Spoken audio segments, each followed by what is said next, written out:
Una cita con la palabra es un podcast que tiene como propósito proporcionar una herramienta a los lectores de la Biblia para que saquen el mejor provecho a cada libro de las Sagradas Escrituras, pues antes de enfrentar su lectura y estudio, tendrán una visión general de cada uno de sus libros.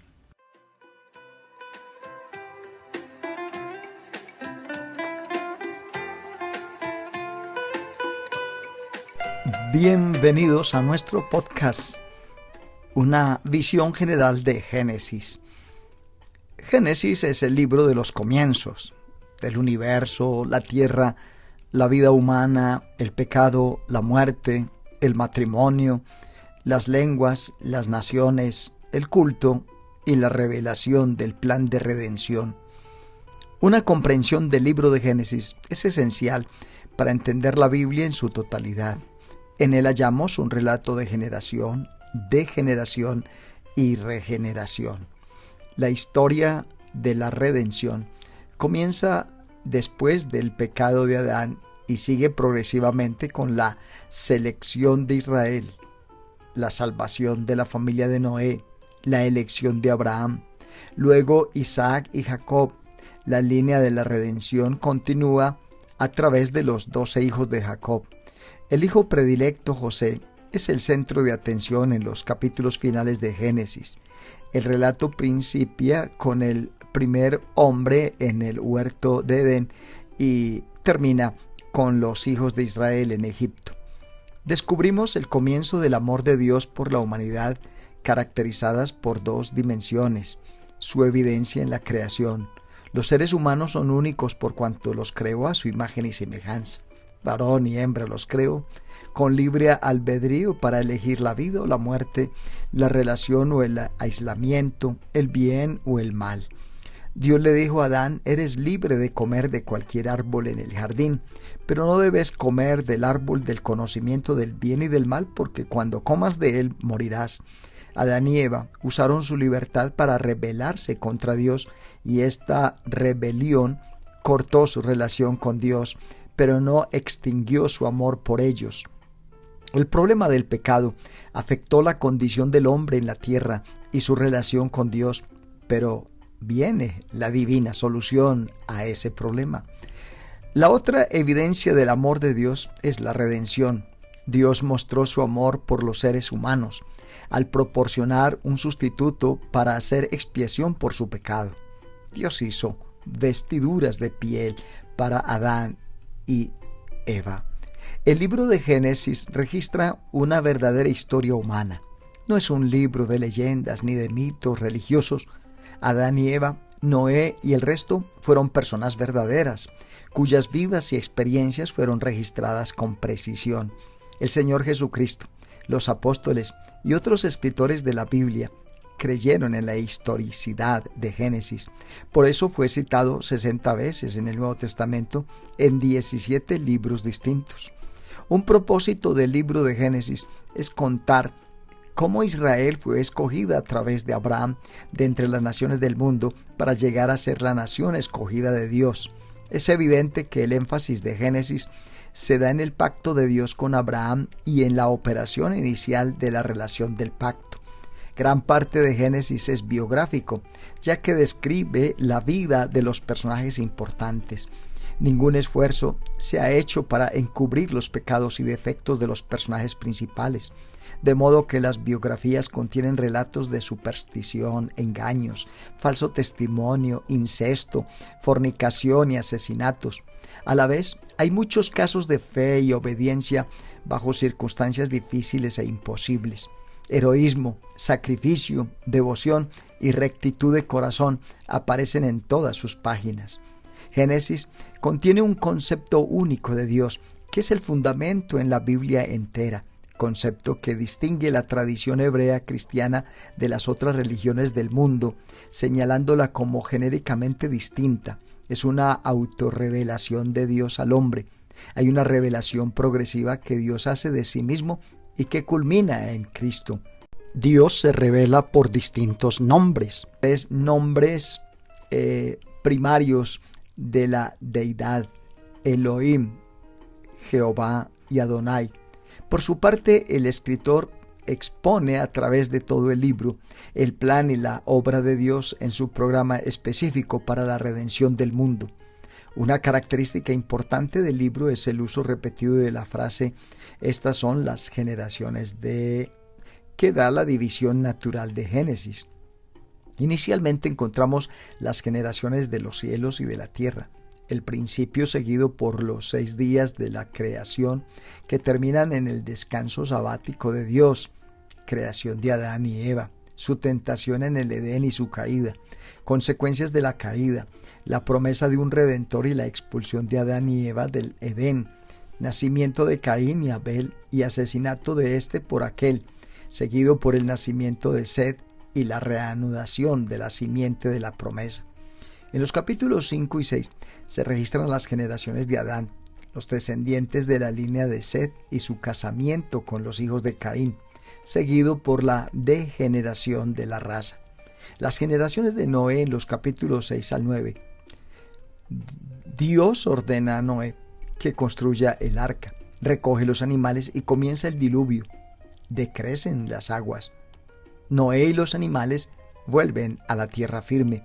Viene el establecimiento del gobierno humano y la promesa de la no destrucción del mundo con agua. Noé profiere bendición y maldición a sus hijos. En los capítulos 10 y 11, con las generaciones de los hijos de Noé viene la reanudación de la vida con la tierra, seguida por una degeneración espiritual conllevando a la confusión de lenguas en la tierra de Babel. En el capítulo 11 encontramos las generaciones de Sem, la ascendencia de Abraham desde Sem hasta Taré, padre de Abraham. En los capítulos 11 al 25, las generaciones de Taré. Abraham parte de Ur, camino de Harán, viaja a Canaán y luego a Egipto. Retorna a Canaán y se presenta el antagonismo entre él y Lot. Este reincide. Abraham lo libra del cautiverio. Abraham vuelve de la batalla y paga el diezmo a Melquisedec. Se establece el pacto de Dios con Abraham y la promesa de un hijo. Agar da a luz a Ismael. Dios reafirma sus promesas, reemplaza el nombre de Abraham por Abraham, establece la circuncisión como señal del pacto, se presenta la destrucción de Sodoma y Gomorra por Dios y la salvación de Lot y sus hijas. Viene el nacimiento de Isaac, la expulsión de Ismael y Agar. Abraham ofrece a Isaac en el monte Moria y Dios interviene. Dios bendijo y prosperó a Abraham en los años que siguieron. Después de la muerte de Sara, Abraham volvió a casarse, tuvo otros hijos con su mujer Setura. Pero solo Isaac fue el hijo a quien fue transmitido el pacto. La historia de Isaac se encuentra brevemente. Fue hijo de un famoso padre y padre de un famoso hijo, Jacob. El énfasis de la historia de Génesis sigue siendo la población de una gran nación, e Isaac forma parte de esta historia. Isaac se casó con Rebeca. Abraham había enviado a su siervo de confianza a Harán, donde seguía viviendo gran parte de la familia, para conseguir esposa para Isaac. Rebeca accedió a viajar a Canaán y casarse con Isaac. Isaac y Rebeca se enfrentaron con la angustia de la esterilidad.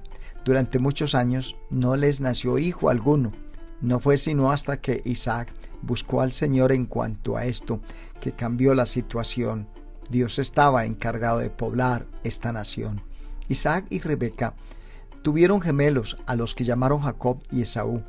Dios seleccionó a Jacob para que recibiese las bendiciones del pacto. La primogenitura pertenecía al hijo mayor en aquella sociedad. En el caso de Jacob y de Esaú, que eran gemelos, Esaú recibió la primogenitura porque nació pocos momentos antes que Jacob. Había beneficios en la posesión de la primogenitura, como tener precedencia sobre los otros hijos, recibir una parte doble de la herencia y llegar a ser la cabeza del clan a la muerte del padre. Sin embargo, estos beneficios podían perderse por alguna ofensa, por venta o por disposición de la última voluntad del padre. Esta última voluntad era llamada la bendición y era en realidad más importante que la primogenitura, por cuanto se podía modificar o incluso cancelar los derechos del hijo mayor. La bendición pronunciada por el padre era legalmente vinculante. En la historia de Jacob, este pudo obtener la primogenitura comprándosela al hambriento Esaú por algo de comida. Debido a esta acción, Esaú no solo perdió su primogenitura, sino que es llamado hombre profano por las Escrituras. Evidentemente, Esaú suponía que por cuanto era el favorito de su padre, Isaac recibiría todas las posesiones y todos los favores que quería poseer cuando su padre diera la bendición. Probablemente lo que pensaba era cierto. Sin embargo, Jacob engañó a Isaac y arrebató la bendición para sí. El carácter vinculante de la bendición es evidente, puesto que Esaú no demandó una transferencia de la bendición a él, simplemente porque se había cometido un error. Solamente pidió alguna bendición adicional. A fin de evitar la cólera de su hermano Esaú, Jacob emprendió la huida a Harán, a casa de su tío Labán. En este lugar permaneció Jacob durante 20 años. A través de una serie de planes y de circunstancias, Jacob acumuló una gran riqueza, así como 2 mujeres, 2 concubinas y 11 hijos. Cuando Jacob volvió a Canaán después de 20 años en Harán, le nació el hijo número 12.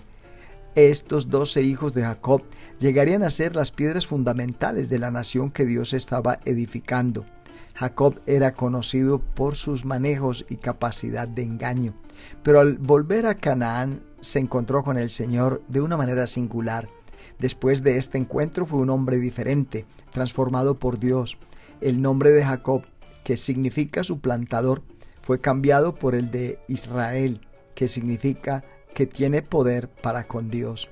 Jacob se asentó en el sur de Canaán y prosiguió la historia de Dios constituyéndolos en una gran nación, desplazándose la atención de Jacob a José, su 11º hijo.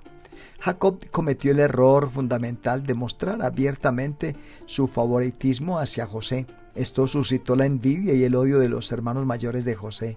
Estos tramaron matar a José, pero luego cambiaron de parecer y vendieron a su hermano, que contaba entonces con 17 años, a una caravana que se dirigía a Egipto. Los hermanos engañaron luego a su padre Jacob para que creyese que José había sido muerto por fieras. A través de una asombrosa cadena de circunstancias dirigidas por el Señor, José, ahora de 30 años de edad, llegó a ser el segundo más poderoso gobernante de la tierra de Egipto. Todo esto formaba parte del plan de Dios para preservar a su nación. Una intensa hambre cayó sobre Egipto y Canaán, obligando a los hijos de Jacob a dejar Canaán y a acudir a Egipto para comprar alimentos que se podían encontrar allí. Después de ver que habían cambiado, José se reveló a sus asombrados hermanos. Lo que siguió fue una gran reunión de familia en Egipto. Jacob y todos los otros miembros de la familia descendieron a vivir en Egipto, bajo el protector cuidado de José. La nación tenía ahora una población de unas 75 personas. Egipto pasó ahora a ser el protector de la incipiente nación. Dios puso a su nación embrionaria en el incubador de Egipto hasta que hubiese crecido lo suficiente para poder andar por sí misma. Egipto protegió a Israel de 3 maneras. Primero, la protegió físicamente. Aunque el ejército egipcio no lo sabía, estaba guardando a Israel contra incontables reyes y bandas de forajidos que hubieran podido borrar a esta joven nación en unas pocas horas. Segundo, Egipto protegió moralmente a Israel. Aunque Egipto no era conocido por su justicia, era superior a los perversos cananeos. Al sacar a Israel de la degradante influencia de esta perversa gente cananea, Dios preservaba a su pueblo de una caída moral que desde luego hubiese sobrevenido si se hubiesen quedado en Canaán. Tercero, Egipto aseguró la pureza racial de Israel. Israel seguramente se habría entremezclado con los cananeos, como se ve en Génesis 34, pero no podrían mezclarse con los egipcios. Los egipcios menospreciaban a los israelitas debido a su oficio de pastores Y esto fue un factor clave para mantener separadas a estas dos naciones. Génesis finaliza con Israel a salvo dentro de los protectores límites de Egipto. La nación no tiene tierra ni ley y solo 75 personas. Pero Dios está obrando y Él cumpliría su promesa a Abraham y haría de esa nación una nación grande.